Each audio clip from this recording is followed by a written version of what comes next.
Today's episode is brought to you by America's Best Unlimited Network. Don't miss a show with unlimited data from T-Mobile.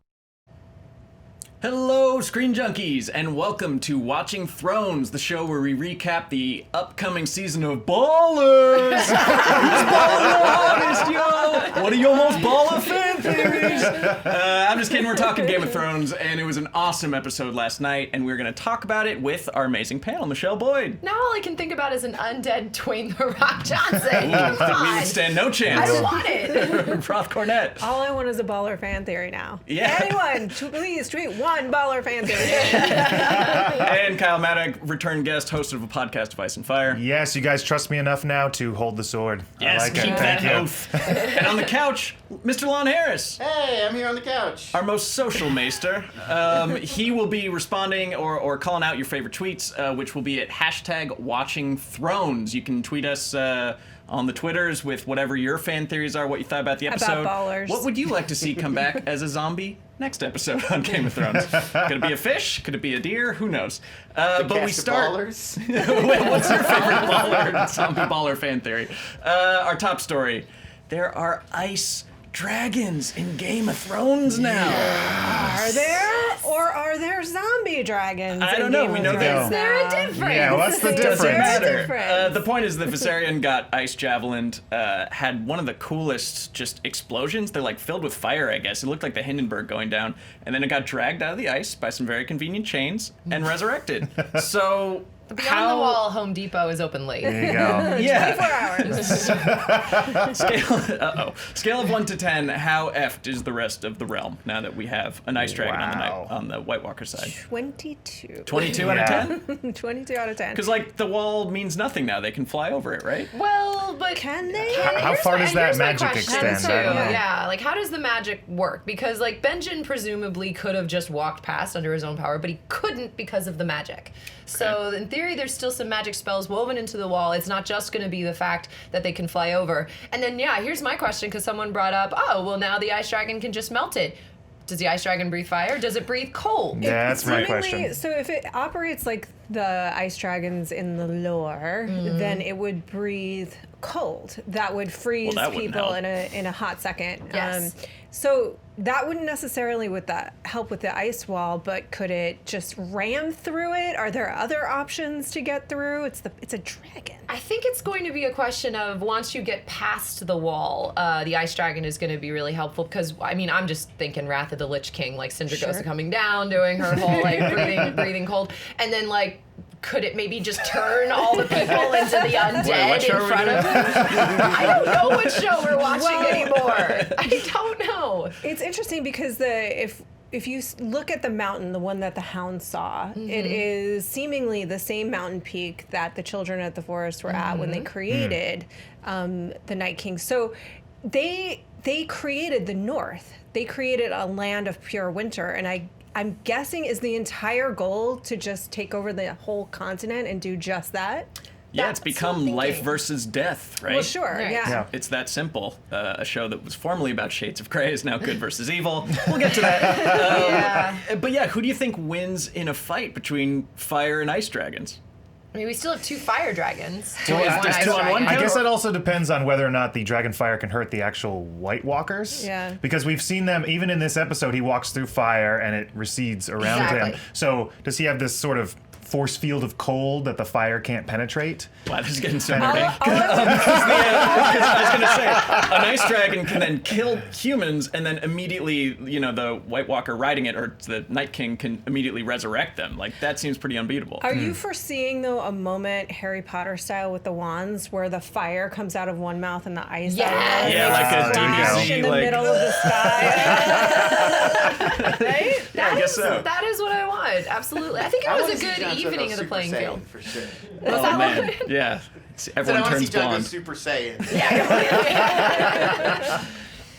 This was something that I was curious about because I mean, you brought up the idea of like the Arrowhead Mountain, and you know that's where the seat of the White Walkers came from. The last time the Long Night happened, dragons weren't around. Dragons didn't exist. So I mean, for me, that them being in the same location as the very beginning, and also them being in the same location where Bran saw them 2 episodes ago with the Ravens, because they were all surrounded on that same rock that Jon ends up standing on. So that to me means like this was a plan. Right. This was the Night King chilling, waiting for dragons to come to him. And here's a question, because that is an interesting take on it, and it certainly explains a lot in terms of why they had the chains at the ready. Why they're so slow. Yeah, why they were so Yeah, slow. why they're taking the Right. scenic route Exactly. around Like they beyond were the wall. waiting for the nuclear weapon. They were waiting for the thing they did not have the last time. Right, to come to them. But I'm curious about this. Are they getting ravens too? I mean, how do they The Knight's necessarily King? know Yeah. that there are dragons? That kind of implies that maybe the Night King also has some sort of green sight and could That's see what I was the assuming, dragons because- over the wall and like could see that Dany now has them and is planning on using them. So 2 things. One more likely than the other. One is that he's a green seer as well, because he does show up in Bran's vision and communicates with him. So he has some kind of like, you know, 4th dimension travel abilities. And the other is that maybe Bran is evil now.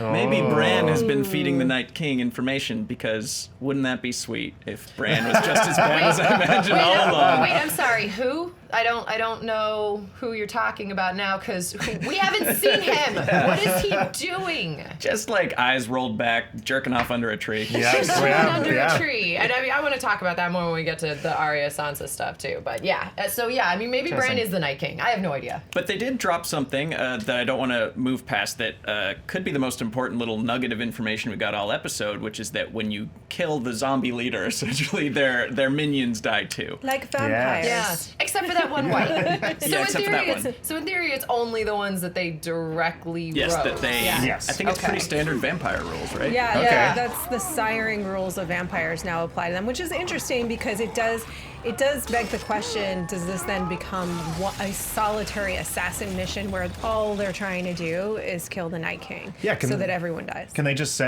buy a faceless man to go kill the Night King now? Yeah. Yeah. There you go. Sure. And Arya with her Valyrian dagger. well, Faceless she kind man of gave would it be away. like, F you, man, no way. I mean, you still need a giant ward because that's what the show is Yes, of all course. about now. So I can see like a Lord of the Rings style, like Gondor. There's big armies clashing, but then in the meantime, there's Arya and the hobbits, you know, sneaking around behind enemy lines, like ready to put the knife in someone's And back. Arya would be the one. She's got the dagger. Here's another question. Does the Game of Faces apply to the undead? I mean, Oh. could she? Whoa. She's gonna turn into an ice dragon. I don't know. I mean, could she? I wonder. don't I don't think they know. have I faces don't- to Yeah, take that's- off. I mean, I- they're pretty rotten. Like you saw the Hound actually like took the mouth off one What of about them. the Knocked White it off with a Walkers, rock. though? Yeah. Would it I don't- apply to a White Walker? Yeah, interesting. It would be interesting. I feel like they're magic enough that they kind of be able to tell she wasn't a real one. I would think, who knows? I don't know what the rules of the Faces We'll are. get to some Yeah, they're weird- they're playing Entirely. fast and loose with the rules of all the others and all the magic going on. Is Dragonglass now affecting whites in the show? Yeah, seemingly. Okay, Yes. and not just White Walkers? Correct. Okay. I think so. I mean, I Because did that's like all that Jorah they, had, and he was taking them And out. he That's was how they taking took out them the bear. Yeah, the well, bear Well, they later could on. no. I always felt like real steel and real swords worked just fine against whites. Like they're okay with it. But the only thing that could actually hurt the White Walkers was Valyrian steel or Dragonstone. Dragonglass. Dragonglass. I Sorry. think Yeah. they all had dragon glass weapons, didn't they? I think some of them did. all I of know them. Jorah did. Yeah, most likely there were other ones too. But Is the hammer dragon glass? No. No. I don't think so. Is it, or is it? No, it's just a badass hammer. Yeah. Where I mean, Fair wow, enough. Gendry, way to give that one up. Okay, Yeah, and I don't cool. think the flaming swords were too, although we'll get to that we'll in get a to the second. fire. Yeah, I want to just kick it over to Lon. What are the people saying on the tweets? Well, that actually came up a lot. A lot of. I don't want to say nitpicky because it's sort of judgmental, but a lot of people poking holes in the show last night. And one of the big ones they bring up is why would anyone go north of the Wall without dragon glass at this point? Wouldn't that be kind of a silly oversight? Why would Dany bring 3 dragons? Why not just 1? Where did the White Walkers get these big heavy chains that they're using? How did Gendry possibly run to the Wall, get Raven sent, and get Dany to come save them all in one night? So a lot of people sort of asking, what did you guys think? Did these plot inconsistencies bother you at the time, or is this only going back later? Did the 12 Well, look. you just bring up bother us? yeah, a little bit. Here's the thing. I think you can explain most of them, but Yeah. The fact that the show puts us in the position of having to explain them and going to like the Monty Python, like was it an African swallow or like a person, like how fast ravens go and how long they were there. How many I think people you can't, can like, an unladen Drogon bring over the wall? Yeah, well, so first of all, it's a good thing that she brought more than one dragon because they would all be effed if they didn't. And then, Lon, what were the other ones? The chains. If we buy the fact that the White Walkers were waiting for them to come, you know, they could have forged some chains or taken them from some wildlings, and they were expecting a dragon. This was their plan all along. As far as the jetpacking is concerned, that can possibly be explained away by the fact that they did kind of set up the time was happening by that by Thoros not dying immediately. I think there was a Reddit thread. Someone laid it out pretty well that it took place over about 4 days. Which again, then you start asking, wow, they were able to defend themselves really well with swords after 4 days of starvation. But okay, it looked like they were starving and slowly dying of exposure, which would take but it took 2 to 4 days. 4 days for the water to freeze. For the water, yeah, possibly. Like they get into it a little bit more, but I mean, I guess it's. You can kind of explain it away if you're not thinking in terms of this only happened in one night. But that only raises other questions, like why didn't Dany just take a look-see for herself if it only takes, a day to get up there? Like, oh, look, that dead is real. Okay, coming back. Right. She had to fall in love first. Oh, yeah. That takes time. Yes, Why didn't even get to why bring 3 fire-breathing dragons instead of just 1? Why take the extra risk? That's at Disgruntled Elf wants to know. Why she took the risk? Like, why would Dany bring 3 fire-breathing dragons instead of just 1? Because this time it was her boyfriend calling for help. So she's gonna bring all her babies to come meet the new boyfriend. Well, I mean, I feel like if at the point that you get the Raven, and I feel like time is a very fuzzy matter at this point that we must either accept or move past it, guys. You kind of have to. But really, I agree. It is a very fuzzy matter. Like, how long does the Raven take to get to? Anyway, but she at that point, I think if they're like, there's an army of 20,000 undead things surrounding us, she's not necessarily going to assume that the one dragon and only her and the dragons. Because remember, the last time she went into the battle with one dragon with Drogon, she also had the Dothraki with her. Yep. So all she has is her and the dragons. So at that point, I think that's why that was her army essentially, and she didn't think that they were vulnerable. And now we know that they are, which changes the game altogether because maybe she doesn't want to play that card so quickly anymore. That to me bothers me a little bit because she knows they're vulnerable now. Drogon got shot in the shoulder. And granted, he kind of flew away from it and seemed to be fine. It didn't hurt her. But it didn't hurt. Yeah, but at least that does mean, my kids can get hurt. Yeah. So I was a little surprised she brought all 3, but honestly, it was so cool seeing them burn a whole bunch of whites. I'm willing to forgive it. I wonder if now she'll hesitate more. That's the moral of the show at this point. It's like, it was so cool, I'm willing to forgive it. Game of Thrones. She rolled into the schoolyard fight with her whole gang, all right? Pretty much. The main thing I wanted to actually ask about now is how the heck does this square with the dragon has 3 heads prophecy? Bran is evil and flying the other way. Does that mean like Dany being the ultimate fire, the Ice King being the ultimate ice, and Jon kind of straddling the two? Like, are those the 3 heads now? Hot. I feel like it is because Jon is, and this is the thing is.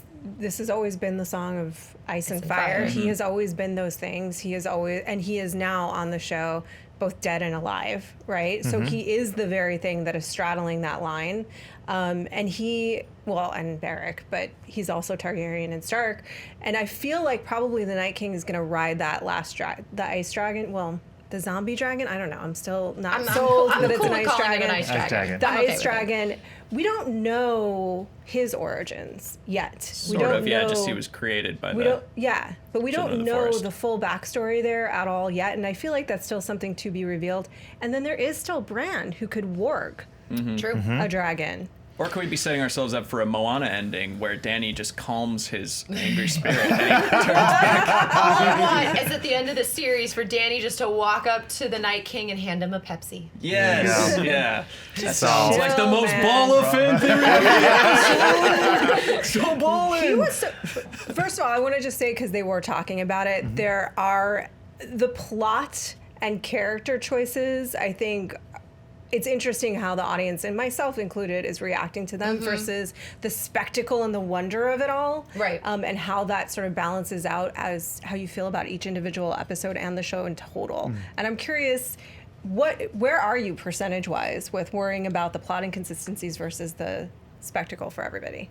Gosh, percentage-wise, it's kind of like a 70-30 thing. I mean, I'm enjoying the ride or whatnot, but there are those little things that just bug you and kind of bog you down a little bit.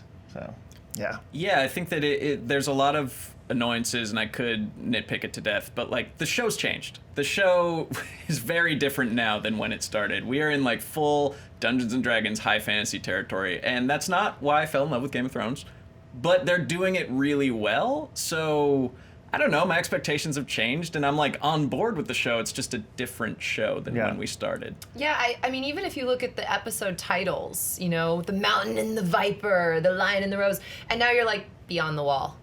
Okay, thanks. I mean, well, I appreciate that because they don't want to give away too much. If they were like, a dragon's dead in this one. Or like, just like, death is the enemy. You know, something, you can make something cooler. I liked that. And again, I will absolutely defend the showrunners on this. They're working from like an outline and bullet points. They don't have the dialogue that George R.R. Martin wrote in the first 5 books. So they don't have that to go off of anymore, and they kind of have to wing it. But those are the things that actually bother me more almost than plot holes, are the character inconsistencies. Like even little things like, you know, since we're talking about being up north, even the bit where Tormund goes after Mance Rayder for not bending the knee and saying how many people died for his pride. I'm like, that didn't bug me. That bothered me. Yeah, I feel like any Wildling alliance is pretty shaky. But the whole point of the Free Folk is that they don't bend the knee at all. And that was one of the reasons that Mance didn't do it, was because he thought that the Free Folk would immediately abandon him. Very true. For Tormund to kind of turn on him for that, just kind of felt like just weird. Like, they needed to set up Jon at the end of the episode. Set up Jon to this in order to bend the knee. Like, I'm going to make Jon feel like it's okay for you to bend the knee now. And that bugged me. Things like that, and I'll talk about that more when we get to Arya and Sansa for sure. Let's talk about the Snowicide squad. Let's back up a little bit. Snowicide squad. I will say that overall, I loved a lot of the moments with the Snowicide what was your guys' favorite pairing or moment from Tormund in the house. Yes. Freaking now. Fair enough, man. Bring out the shippers. You have met her. Yeah, all right. I want babies in her now. Giant babies. Monster babies. Yes. Give me all of it. Now. Oh man, just the look on Tormund's face. He's like, Tormund yes. had so many great moments. Yes. Both this with the Hound, him messing with Gendry, and be like, well, up north we take what we can get. Yeah. There's no woman around, no That was problem. my favorite, is his like adorable rape threat to Gendry. He pulled it off. Which I for sure thought that meant Tormund was dead meat. And they didn't do it. Yeah, that was one of the moments where my heart really caught in my chest, because I thought, like, okay, they're gonna have to kill off somebody that's important. Sorry, Beric. Or Thoros, yeah. See, that's the whole point. You can barely even tell. Yeah, I thought that this was Tormund's, like, let's get everyone to like him right before we yank him away. I thought so too. Me And too. that moment, that was the main moment. I was worried about the dragons, I'll confess. And I think we've all been predicting that so much, though, unfortunately. But it still hurt to see one go. But that was the moment that I went, no. Yeah, because there was so much he was talking about his kids and what he's gonna do when he gets back. It was like War Movie 101. Like, that guy's dead. You're done. Yeah, there were a lot of great moments for me. I like the Gendry interactions the most, between him and the Hound and just getting shot down. I didn't remember Gendry being much of a whiner, but I get it. It's his first time north of the wall.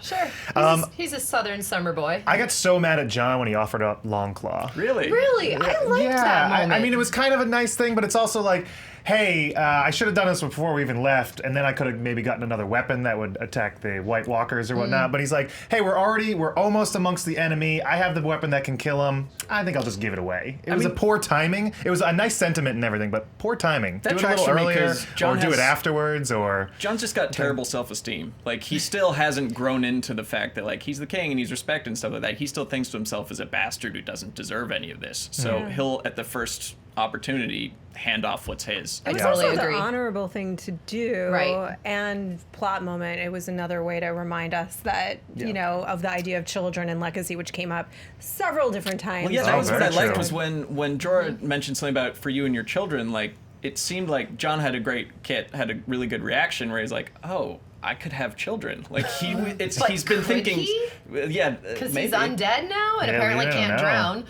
So can he bear children? It was just a nice moment of yes. acting where it's like, oh, I've been thinking so short term and we're all gonna die, so like committed to dying at this point that he hasn't even thought of what might happen beyond his own life. Yeah, both with him and Dany, they had the mention of succession and the mention of what happens after was brought up, which was interesting for sure. Yeah. I see, and I liked the moment with Jorah because I did think it was such a keeping in truth with the character of Jon for that moment. Although part of me did wonder, hey, you've been around Lyanna Mormont for like 2 you weeks could have given now. Oh, yeah. If you were so concerned about giving this ancestral blade back, dude, you Yeah. could have given it to the girl. But okay, sure, Pretty legit. whatever. There you go.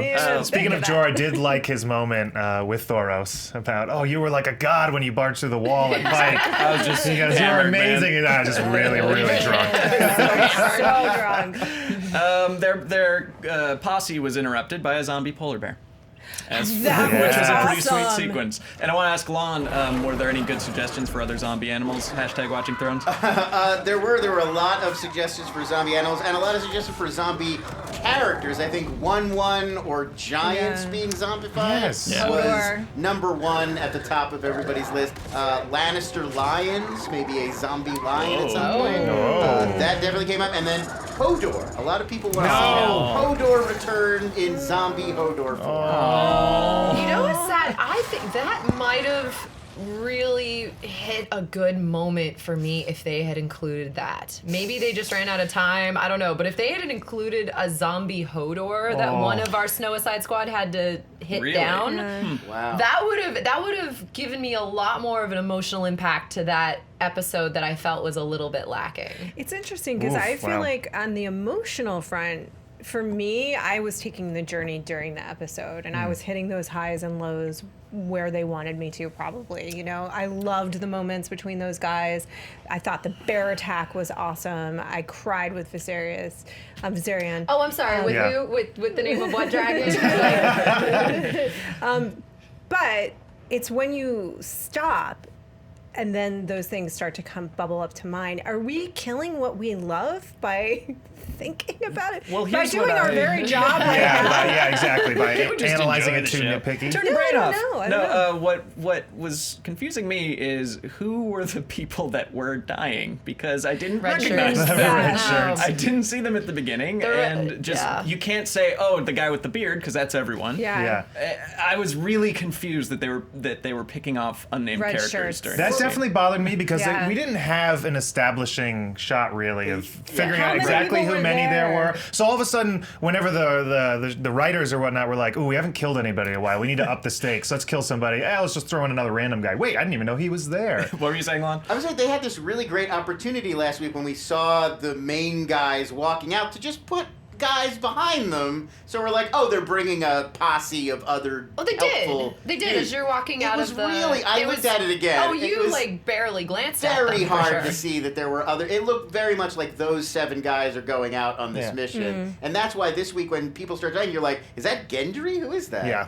Yeah, I did a lot of backing up of like, wait, should I be sad? Who is that? Yeah. No, It's it's like, no oh, one. it's just- It's You it's no could, you one. could have That's easily had an extra or two behind any of those two-person fan service scenes we had, the character interactions Yeah. going Did it on. feel like a lot of fan service to you? I felt like it. There were all these interactions that didn't really mean anything at the end of the day, but it was kind of nice to see. You're like, oh, I never knew I wanted the 2 undead guys to have a conversation, but it didn't really. Oh, I loved all the mean patter too between much at them. the end. What didn't hit me so hard was the death of Thoros. I mean, I get that he was like one of their get out of jail free cards, so that's too bad. The party healer. Well, I was going to Yeah, say, but he man, you seemed know like the rules of he any was- raid is you go after the healer first. Sorry, I don't play World of Warcraft. Jesus. Well, I feel like though the thing with that is that it was very un-Game of Thrones like to give you red shirts that way and to have them be so confusing and unclear about who was dying and then to have the only person to actually die that we knew be already kind of sick, a total alcoholic, already Hey, injured what are by you trying a to say? bear, you know. So they sort of they mentally prepared you for him to die before taking him away. And I feel like that's the thing that's changed, is that we've been mentally unprepared for all of the other deaths on the series, especially significant ones. But this one, they're setting you up to sort of be okay with it ahead of time. All right, so you have to kill someone other than Thoros or a red shirt down the line. Who do you kill in that group? Wait, who do I think they would kill, or who do I want killed? Yeah, who do you want killed? Actually, What's your pitch? I wanted Tormund to die in this one. Like, I love Tormund, but I think out of anyone, his death would have been the most poignant. I mean, because they're not going to kill Jon. They're just not. Yeah, if and he probably even is wouldn't killable affect, right now. Probably wouldn't affect the plot down the line Right, too much. exactly. And He since- should have died. Yeah. And I hate since to say it. Yeah, and since they sent Gendry away, which I would have been furious if they had killed Gendry in this episode. If they only bring him back for a single episode, give him kind of a character moment with whining, and then killed him, I would have been furious. He's that whiny. Y'all are hard. He's all about cardio exercise. He rows, he runs, he swings his hammer. That's what he does. I was wondering why they thought he was the fastest, but I guess it was from, Yeah, well, I don't know how he did that. Did he do a sprint beforehand to determine he was the fastest? Joe Dempsey Whatever, needs to anyway. start like a fitness YouTube channel. just get that going on Twitch. I think, I don't know if I would have done it as a writer, but I honestly think it would have been amazing if Jon did die. Yes. And that his purpose, the reason he was brought back, was to deliver Daenerys into the fight against the others. I have to agree that, to me, at this point in the series, that, look, Tormund is the one that's logical, and it would have hurt just enough the audience, but not really impacted the plot at large. But if we're really gonna, and they can only do so much because they are working on a bullet point trajectory towards the end. But we would have been losing our minds today if Jon or Daenerys had died. We would have been totally, completely out of our minds, but also to do that would undermine the entire structure of the show that they've set up so far, and that's like the double bind. Like, now I'm asking, Yeah. is Jon immortal?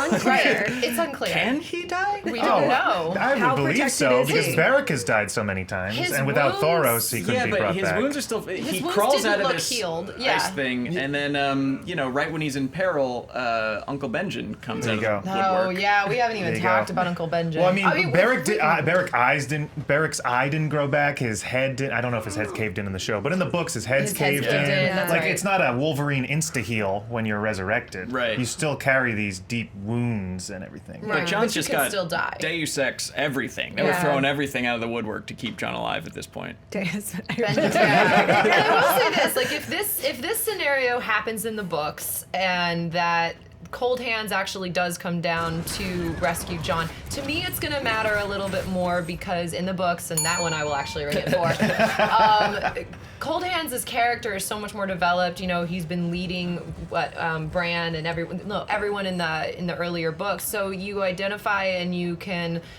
think about that character as just being a little bit more emotionally important than Benjen has been in the show. So I'll accept it a little bit more in the books than I did in the show. And yeah, he just kind of comes out of nowhere. And I mean, can we talk for a second about how Titanic moment it is? Yes. Why did they both can fit on the horse? Get on the horse. Didn't he pick up Bran and carry Bran on the horse a couple Bran and seasons Vera, ago? like, it was Like, fine. put him on the horse. I didn't think about that. Wow. I mean, he is soaking wet, you know, so maybe he's a little heavier, but Yeah. yeah, wet fur. Did he fur. want to distract them? They seemed far enough away in the moment, but maybe he's been dead a while, sort of, you know, and Maybe maybe he he's wanted to die. like Beric, Yeah. he's sort of Sure. ready to let go, but also maybe he just really wanted to make sure that they didn't get. He was completely vulnerable on that horse. He couldn't defend himself. very true. Yeah. Yeah, he was on his last leg, absolutely. Yeah, so I guess overall, there were a lot of contrivances this episode. There were a lot of last-minute saves, and I just wish that there had been some consequences from it. Yeah. Well, you know who didn't die? The Hound. Do you The know where the Hound. Hound? You know where the Hound is headed? The Hound is headed to King's Landing. There Do you you know go. who's in King's Landing? The mountain. Okay. No, I don't want it. So excited! There's, There you a, go. there's a few steps in between that, but The Hound did get Will there bit be in the though, hand. really? The Hound did get bit in the hand for a moment, and I was like, "Are we playing like Walking Dead Yes. rules here? I Was had he the gonna same turn?" thought. I wasn't quite sure. I forgot what show I was watching for a moment, but I guess you can get bit and not turn. You just have to die, right?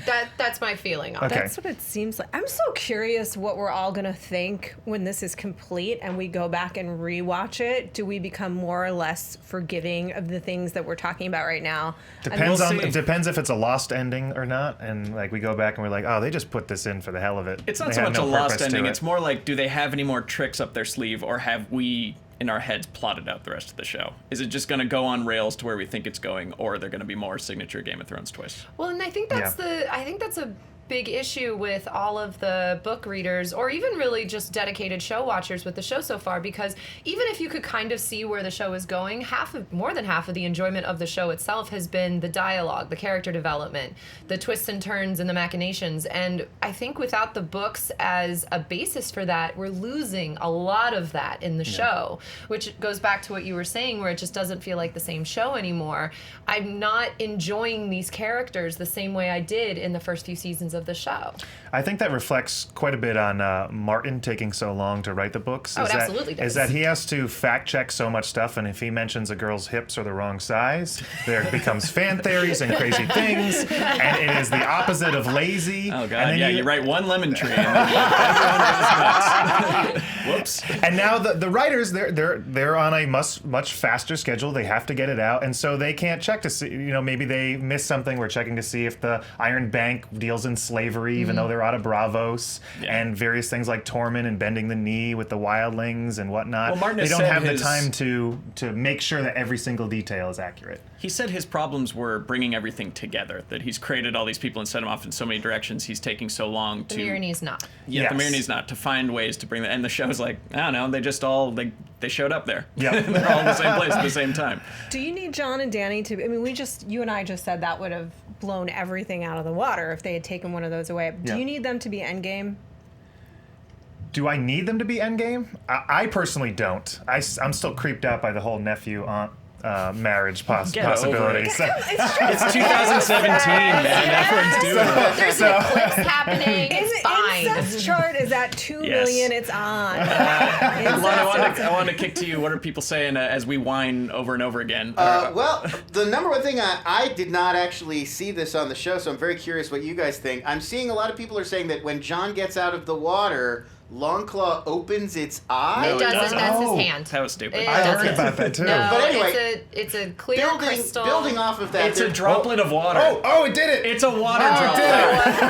Anyway, I saw it. It's the splash Look of at the water. Wait. Water is rising, Boom! falling on Oh, it. look at that! It's doused in water. YouTube's going bonkers It's a with shadow. this. So is there like a It's a snowflake shadow. on its eye, Well- and then the water knocks it off? But Like- so It's a building shadow. off of this, people are asking, could it be that Jon is some sort of a sleeper cell now, that he is undead, he's going to be working for the Night King or for the Army of the Dead, and he's just pretending to be, with Daenerys still and with the Okay, I just people like who the are eye thing, but I like that theory. Yeah. Yes. That's Yeah. interesting. So Jon wanted to get all the dragon. Jon's purpose was to get the dragons there, so the Night King could get one of the dragons. or maybe it just from this point on. John who is the knows? Manchurian candidate. At some Yeah. point, yes, Jon got Yeah. turned, and now he's working for the Night King. Because they have been That's keeping things suggested. pretty vague when they're saying, why have you been brought back? What's your purpose? Like, I don't know. And it's like, it's for the war versus life and death. But he didn't say which sides side? he was on. Well, him and Beric do discuss the shield that guards the realms of men. Another good Yeah. moment. So I like that. it's not the shield that guards the realms of the undead. He's there to break the shield. Yeah. I don't know. I'm reaching. Now other people on YouTube are yelling at me that they didn't actually think that. Just so you know. Never change, Oh, the YouTube. internet. Never change. So yeah, we talked about Uncle Benjen. Let's talk about Aunt Dany. Jon and Dany, incest threat level midnight. It is. I mean, they've got a definite crush on each other. Oh, yeah. I like that they pulled back from consummating it, like in that ship right away. That they didn't immediately jump each other, but this is a sure thing, right?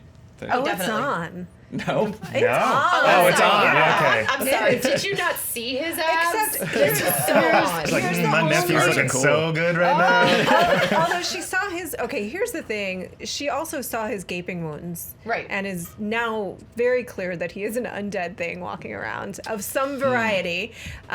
I just feel like they're laying it on so thick that it's not going to happen, or that it's going to be hellacious, or there's going to be some horrible consequences, something, because there's no way they're laying this on this thick and they get married and have a kid, and that's the prince that was promised, and it's all happy and blah, blah, blah. Well, I mean, we're all very open-minded people, but do you think that when she or Jon finds out that they're aunt and nephew, do you think Maybe that'll it's be an a problem issue? for them?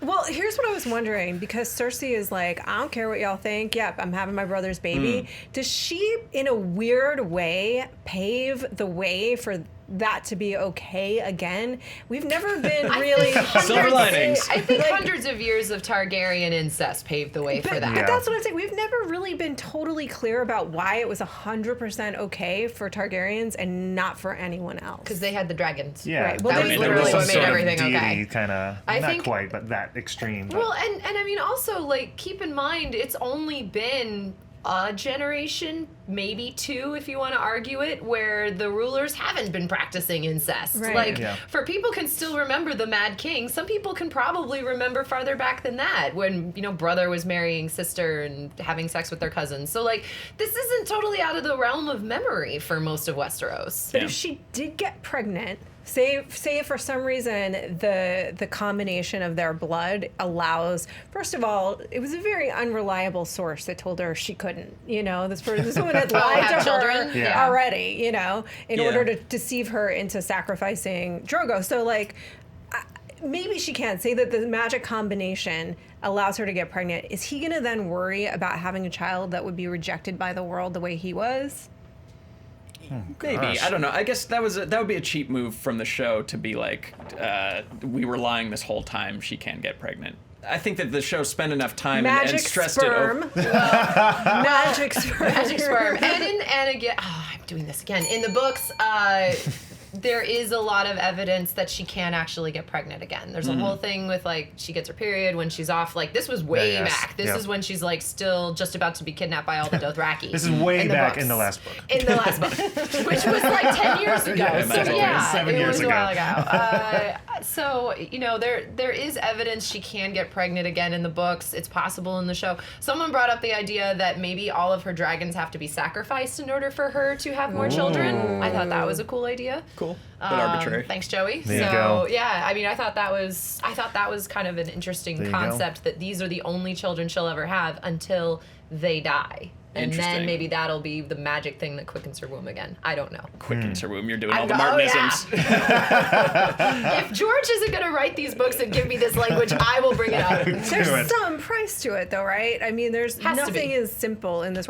Also, or maybe we overthinking it, that they're just like, no, we're aunt and nephew. It's weird, you guys. We This don't is like that. weird. We're not into this. Here. No, we're not into that. There you go. Well, the same people that shipped, like, Sansa and Jon for a second. Like, I mean, right. yeah, Oh. if Guilty. they're okay with Guilty. that. I totally What is shipped wrong them. with you people? It looked like there was a chance. I don't know. No, who's their cousin? John and Daddy, at least, like, you know, That's aunt and like uncle, and they weren't strangers. raised together. Like, I think it's fine. I've never had an issue with it. I think Both- there's a very strong possibility that they're never going to find out that information in the show. Well, Bran doesn't seem to be willing to share it. Yeah, Rand's like, I'm working for the Night King. I'm Sam uselessly riding up from the south. Just yeah, he's got frickin' that info. Sam. He's too, got the right? scroll, but I mean, well, doesn't know Gilly it. has the info more than Yeah, he does. exactly. and she's going to talk about Rhaegar. Rhaegar. Not- everyone's like, who? The other important thing that happened in that scene is Jon agreed to bend the knee, which is an interesting move. I want to ask how we think the North will react to that, and also why didn't he just propose marriage right on the spot? That kind of gets you out of that Gordian knot right there. Yeah. Oof. I don't know how the North. We have it later on that they're so like wishy-washy. We have a conversation about that. It just seems like, I think he's beyond caring. I think he knows that Daenerys is the best bet. And he might lose. It seems like he doesn't care if he loses his King of the North title. He doesn't. Because he believes in her so much now. So I don't even know if he's thinking about that. And then honestly, I bet if he did think about it, he'd probably think the Knights of the North would leave him, Lords of the North. I mean, I agree with you. It's hard to say. For me, I think the point of them being wishy-washy means that they will come down on the side that they think is going to win. And if Jon comes up with Dany and her 2 giant dragons behind him, like, I'm pretty sure they'd be okay following both of them. But I get the same thing. Like, why don't they just propose marriage? Yeah. It really does make the most sense, because then you are an alliance. And even if Dany wouldn't necessarily, I think she would go for it at this point, but even if Dany wouldn't necessarily go for it because she doesn't want to share her crown, the idea should at least be raised, and it hasn't been yet, even by like Tyrion. Yeah. That makes no sense. Yeah. If I mean, she's- he's pointed out how they're flirting and stuff like that, but they're so worried about succession in this episode. That brought up a lot, or I mean, it's implied because she can't have children, then she has no successor.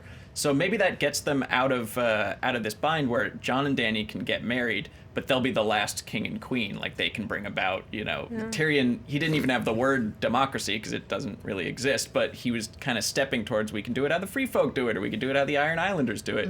Is there no heir to that union? I thought that was a weird, in the world of reality, would have been a weird time for him to bring that up. But in the world of the show, it made sense. And it does seem like that's what he was proposing. But if you think about it, if she's thinking strategically with Jon at this point, she's not sure yet that he's the best option for a political marriage, because it could be that at the end of this war, the best option for a political marriage is for her to marry a Lannister in Tyrion. No, really. Yeah. Like, Well, strategically that's speaking. historical, like, yeah. if that could be the best, especially, like, she could be thinking that that's the best political marriage down the line, even though she's feeling Jon. And for Jon, I think he does not care about any of these titles. He has said he doesn't, and he still thinks he's this bastard who's not really entitled, and maybe he feels like it would be way too presumptuous to propose marriage to her at this point. Yeah. Oh, fair enough. Let's check in with Lon. What are they saying on the hashtag Watching Thrones? A lot of people want to move on to Sansa, Arya. They have a number of questions. Sure. And then We they're also will. talking about all the foreshadowing. And is this implying maybe that Daenerys dies in childbirth? Definitely seems like a lot of people thinking all the foreshadowing about babies and heirs and successors is indicating Jon and Daenerys at some point are going to at least try to have a baby together. Or think they can't, Or- to your yes. point, and then actually have one, and then that's a whole other... Jamail 44 right now. Melisandre maybe is going to make something possible. She has some sort of pregnancy. Shadowfire, powers. Snow Shadow babies. magic baby wizard. Oh, man. Or just estrogen supplements. Ice shadow dragon baby. That's what I was just thinking. What a shadow dragon baby. Yeah. Well, we've established that the dragons are her children, so can we just put a crown on Drogon Yes. after they die? Yeah. And he It's can like sit on the throne. Airline. Rah, rah, rah. Great spin-off idea. That's what HBO is working on. That's the Yeah, spin-off show. We'll do what the people want. We can fast forward to Sansa v. Arya, Dawn of Baelish. Yes. So yeah, things are falling apart for these sisters. Has Arya gone like full-blown psycho, or can someone kind of explain why she's acting the way she's acting to me? I hope we're going to get an explanation. For Jon and Dany, just to close that out, are going to get the information from someone who, it's not clear, but they will get the information about their relationship. But bending the knee, that where we're going to see the repercussions of that is with Sansa and Arya. Immediately, because unless they're playing Littlefinger, which a lot of me really hopes they are, like I would love it if this whole rift between them is them playing him instead of being played by him and right into his hands. You don't think so? Let me tell you why you're wrong. Okay. A woman can dream. Trust me, God, I wish it were so. I really, really, really do. But the problem with that, 2 things. One, Littlefinger wasn't there during their we big. know. He could have been lurking and smirking. But the show's been pretty good about showing him when he's in like Lurkmeister 3000 mode. So like, I don't think he was there. I don't think he witnessed it. Secondly, all of that, maybe Arya's tricking things and stuff is happening differently went out the window when the waif stabbed her in the gut. And that did not turn out to be anything other than what it appeared to be. Like, that was when I just lost all faith of kind of like script machinations, and she's actually doing this when she means this other thing, and they're playing a trick. So I just don't see it at this point. But then, Michelle, I'll Yes, challenge that by please. saying, No, please. why doesn't she just cut Sansa's face off at this point then? Why is she giving her the dagger? Why is she just making these seemingly idle threats that she's not following through on? I think that this point, she hasn't gotten to the point where she thinks Sansa is too big for her britches, that she's going to actually try to take power from Jon. I saw this as just a very not so veiled threat against her if she tried to take power from Jon. It's I can tell that you are thinking about you being queen in the north. If you try to do that while Jon is gone, I'm gonna cut your face off, and I can just assume your personality and your identity. Okay. I just saw that as just a clear warning to her. Yeah. And then, so what Littlefinger gets out of this? So he's clearly just trying to drive them apart. And then, did I read it right that his suggestion was to have, like, Brienne kill Arya? That was weird. Yeah. I don't think that's what that was. I feel like he was sowing the seeds of dissent between. He's trying to remove any ally that Sansa really could have besides him. He's trying to position himself to be the only person that she can rely on so that he can 100% manipulate her again, because the last time she was in that position, he had manipulated her perfectly. So she's making her question whether Brienne would really side with her or Arya should it come down to a confrontation. Should Sansa have to protect herself and imprison her sister or something to that effect? She's removing Brienne, who would be the only one to protect Arya at this point. So that, I think he was trying to get her to drive Brienne out. That's what I really saw. Yeah, is the end result of that too. I agree, because I thought the opposite at first with the Littlefinger scene where he's talking about Brienne and saying like, well, maybe Brienne can help protect you, but that he was actually intimating that Brienne would protect Arya, especially since they both watched Brienne and Arya have that like soul bonding sister moment over swords, the sword crossing from the last episode. Sansa doesn't actually believe Brienne would take her side, and that would explain why Sansa sends Brienne away so callously. Because on first watch I didn't understand why she was doing that either. I thought Brienne would be there to protect Sansa. And on second watch, I think you're right. My question is, where did the note come from? Like, did Baelish draft that and have it sent over there? Maester kept it. No, sorry. The note from King's Landing from Cersei saying, "Hey, Sansa, come down to King's Landing." That I really need clarification on. Do we think that's real? And if so, why would Cersei be doing that? I assume Peter Baelish had that drafted and sent over like it was from King's Landing so that Sansa would have a reason to send Brienne away. But it also looked like Sansa kind of knew what was going on with all these side looks. I don't know if it was acting choices or what, but like she kept looking at Brienne like, good, you're going, you're playing, you're doing what we wanted you to do. Could this have been from when Tyrion and Jaime met, and like has Cersei agreed to bring everyone together to like talk about what we're gonna do, like form a peace thing, right? But why would she even contact Jon? Because I mean, right now the battle's between her and Daenerys. Well, it was Sansa, not Jon. Up to the north. She's inviting Sansa. Yes, of course. But I meant like the north. Because didn't we leave her saying like, okay, we're gonna play nice with the Dragon Queen, and then we'll strike when we. Yeah, but would it even make sense to start rallying people like, come here, before she's even heard back from Jon about whether they found anything? But we don't know that Littlefinger isn't communicating with King's Landing. We have no idea. You think he's on Team Cersei? I think he's on Team Littlefinger like always. Yeah. And I think he's trying to once again get into a position to pull all of the strings. And my only hope, and a girl can hope, is that they are onto it. And we can forgive them in the sense that, look, Arya's not a subtle person. She's very straightforward, and she's not someone that I think would be necessarily great at conniving because she's too direct. But Sansa, at this point, she should be good at connivery, no? Well, I feel like this scene was that. I personally think that Peter and Sansa drafted this letter, because as soon as a letter came in, Brienne was like, oh, you have to go down there, and Sansa instantly was like, nope, not going down there, you're gonna go down there. So it felt like Sansa knew it was coming, and she prepared for that, and her little acting scene here of, I can't go down there, never going to King's Landing, you go. So I really feel like this was What's her. the end game? Well, once again, Just getting rid of Brienne so that Arya has no protection. once again, Littlefinger sowed the seeds of doubt that Brienne might go against Sansa. Yeah. So Sansa needs to get her out of there. Yeah, but then she's gonna let's just like play it out. Then she imprisons her sister, right? Finds out that Jon has bent the knee. They use that to sow further seeds of dissent among the North, so that she becomes the true Queen of the North. Littlefinger marries her. Littlefinger marries her, and The then end. they go against Jon, Cersei, and Daenerys. And possibly Arya And in the cells. right? Yeah.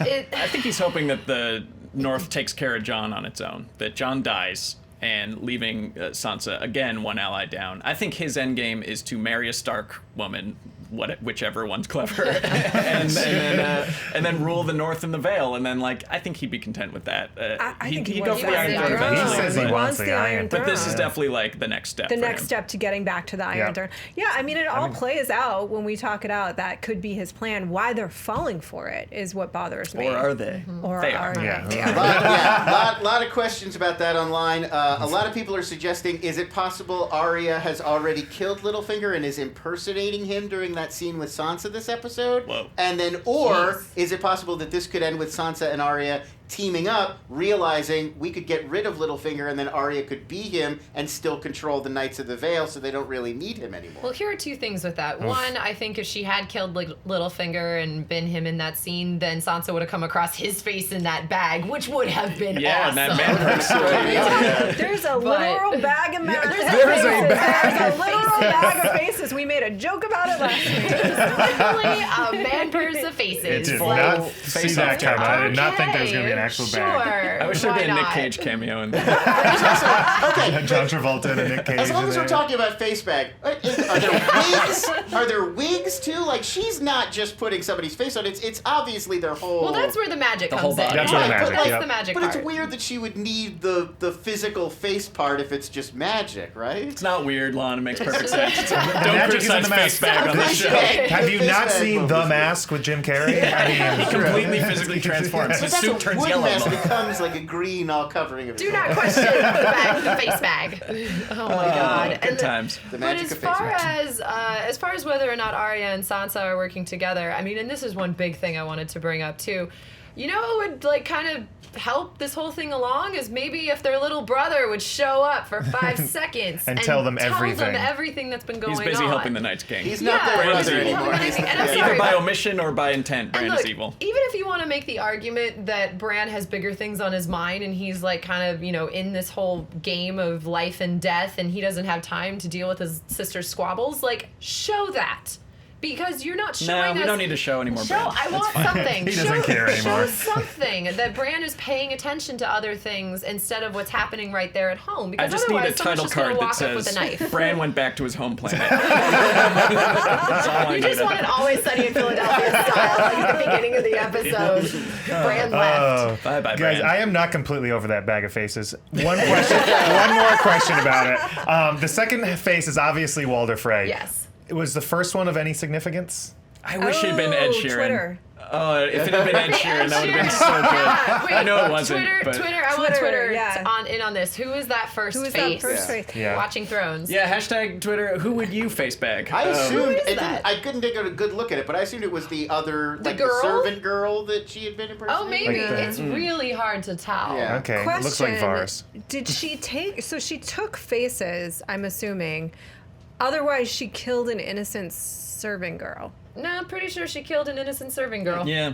All right. Okay. So how we doing, She's a Bravo? monster. I just want to talk really briefly about the conversation that Arya and Sansa had because it really bothered me. And I get, like, even the last episode that we had here, I was kind of defending Arya about talking about how Sansa was kind of responsible for Ned's death, and she does bring that up. But then everything she's talking about blaming Sansa for, like, I saw you on the dais in that pretty dress with your pretty hair. Yeah, then you also should have seen Sansa screaming and trying to get to her father. And when I'm glad Sansa fought back a little bit, saying, you know, you would have done the same thing, and Arya being like, I'd never help the Lannisters, the whole time I'm like, really? Because I remember you serving Tywin a lot of wine in Harrenhal and not still, going after it let's at not that forget, point. what is she, 12? Yeah, she's really young. Yeah, I still, yeah. it bothered me. Like, if you're going to use these arguments against Sansa, like, you know, and the what was the other one? Oh, the Hound brought up to her, I think all the way back, season 5, season something, where he says he saved Sansa from rape.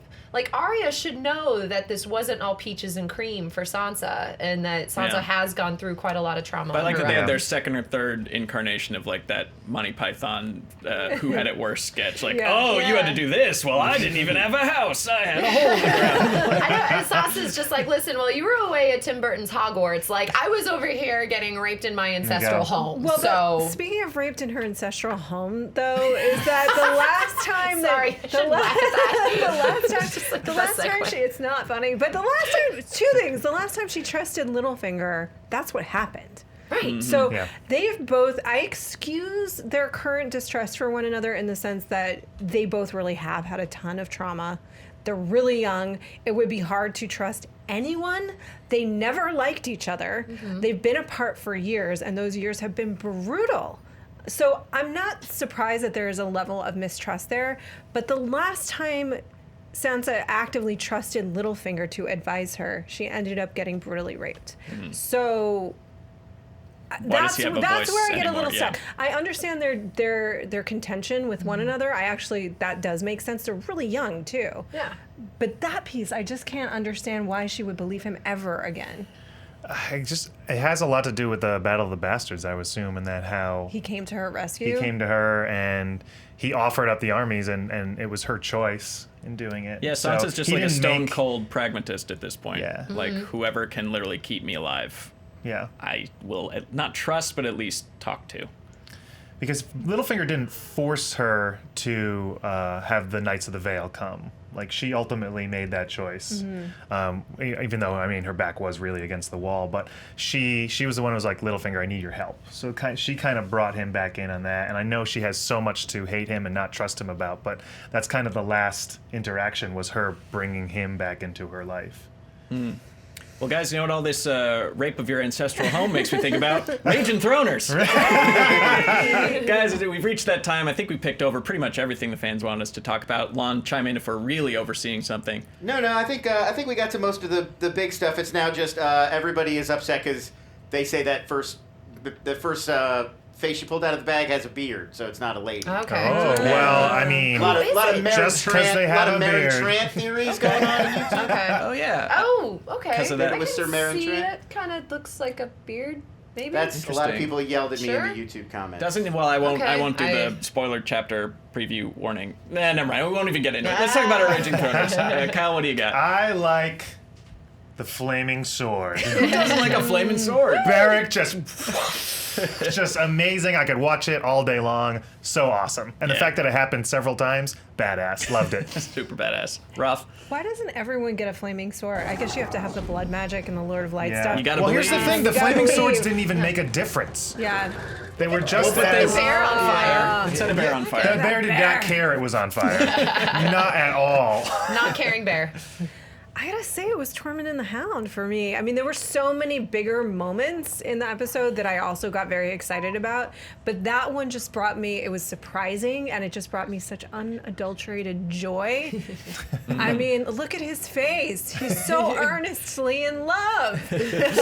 That is the couple of the series for me, people. I want Brienne and Tormund all day. Monster babies. Let's do Monster it. babies. Michelle, what do you got? Zombear. Zombear. I love Zombernation. Zombear. If I'm not gonna get my ice spider, then I'm okay with a zombie bear. I'm all right with it. The blue-eyed, worrying all the red shirts and taking them out and coming after the hound, and that was awesome. Yeah. I'm totally cool with zombie bear. Yeah. I'll go with just an offshoot of the flaming sword, which is when they used a flaming sword to cauterize a man's entire torso. I thought they were going with like, oh, he's Lord of Light, they're gonna just burn him right now. But they're like, no, just do it, just hit me. Yeah. That gave me a Raging Throner. Oh, and with our Throners complete, it's time to sign off for the week. Guys, you can talk to us all week long at #WatchingThrones. We will be continuing the conversation there. And I'd like to thank my guest, Michele Boyd. Hi. Hi, everyone. You can find me on Twitter, Twitch, YouTube, Instagrams, the things with @Michele Boyd. Come say hi.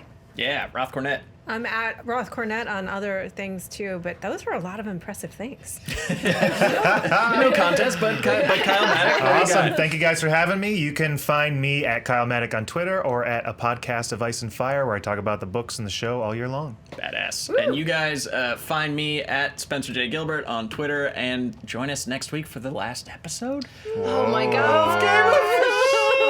Of this season. of this season. Yeah. And then we'll be doing a couple other videos too, but that will be our last official Watching Thrones. And we'll see you then. See you next week. Bye.